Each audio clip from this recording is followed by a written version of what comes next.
دو جملے عرض کرنا چاہ رہا ہوں جہاں تک بھی آواز جا رہی ہے. نئی نسل کچھ نئی ایجادات کے زیر اثر نئی عادتیں ڈال رہی ہے اور اس کے لیے اپنی طرف سے بہت سے آرگومنٹس پیش کر دیتے ہیں, بہت سی دلیلیں پیش کر دیتے ہیں, بہت سے اسباب وجوہات بیان کر دیتے ہیں. وہ سب ہم جانتے ہیں, مگر انتہائی دل سوزی کے ساتھ آپ سے عرض کر رہے ہیں کہ یہ محرم کے 10 دنوں میں گھروں میں بیٹھ کر صرف سوشل میڈیا کے ذریعے سے مجلس عزا میں شرکت نہ کریں, گھروں سے نکلیں, فرش عزا تک پہنچیں جہاں بھی ہیں. ماشاءاللہ کراچی میں تو میں عرض کرتا ہوں کہ کراچی محرم میں ایسا لگتا ہے کہ شہر عزا ہے. پروردگار کراچی اور اہل کراچی کو اپنی خاص حفظ و امان میں رکھے, اس قوم کو, اس ملک کو, اس ملت کو اپنی حفظ و امان میں رکھے اور ان منزلوں تک پہنچائے جو منزلیں اللہ نے اس ملک و ملت کے لیے مقرر کی ہیں.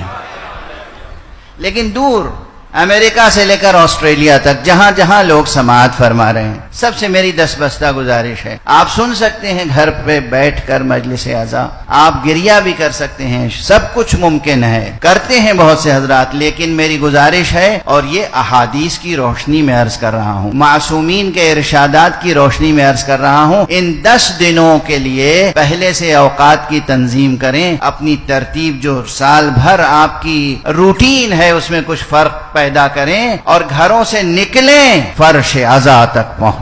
اسے کہتے ہیں مواسات. ابھی میں مصائب نہیں پڑھنا چاہتا, لیکن میں یہ جملہ عرض کروں, اگر کسی کے گھر موت ہو جائے اور وہ آپ کا عزیز ہو تو آپ فون پر بھی اسے پرسہ تو دے سکتے ہیں, مگر جب آپ گھر سے نکل کے اس کے گھر تک پہنچتے ہیں تو پھر اس کے زخموں کا مرہم بن جاتے ہیں. آپ اپنے پورے وجود کے ساتھ اس کے غم میں شریک ہو جاتے ہیں. بہت فرق ہے اس دوست میں جو پہنچ سکتا ہو نہ پہنچے اور فون پر افسوس کا اظہار کرے, اور اس دوست میں جو فون پر اظہار افسوس کا کر سکتا ہو لیکن گھر سے نکلے, پہنچے, سوگواروں میں شریک ہو جائے. ہے نا, یہ روزمرہ کا تجربہ ہے. اس فرش عزا پر جناب سیدہ تشریف لائے, اس فرش عزا پر چشم کرم مصطفیٰ ہے.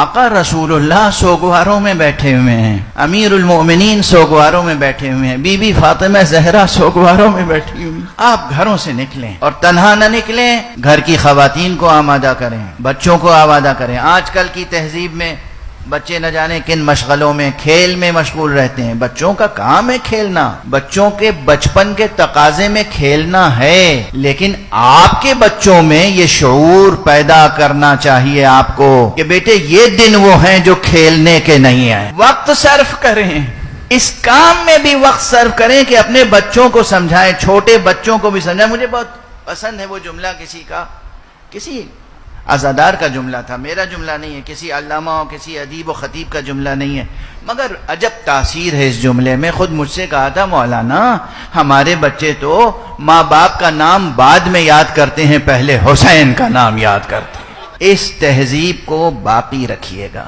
اس جذبے کو باقی رکھیے گا, اس تربیت کے انداز اور اسلوب کو باقی رکھیے گا. آپ کے بچوں کو حسین کا نام پہلے یاد ہونا چاہیے, آپ کا نام تو آ ہی جائے گا. بچپن سے شیر مادر کے ساتھ حب خدا, حب رسول اور حب اہل بیت رسول, یہ اس طرح بچوں میں ودیعت کریں کہ اللہ کی بندگی اور محمد و آل محمد کے ساتھ عہد وفا کا حق ادا ہو جائے.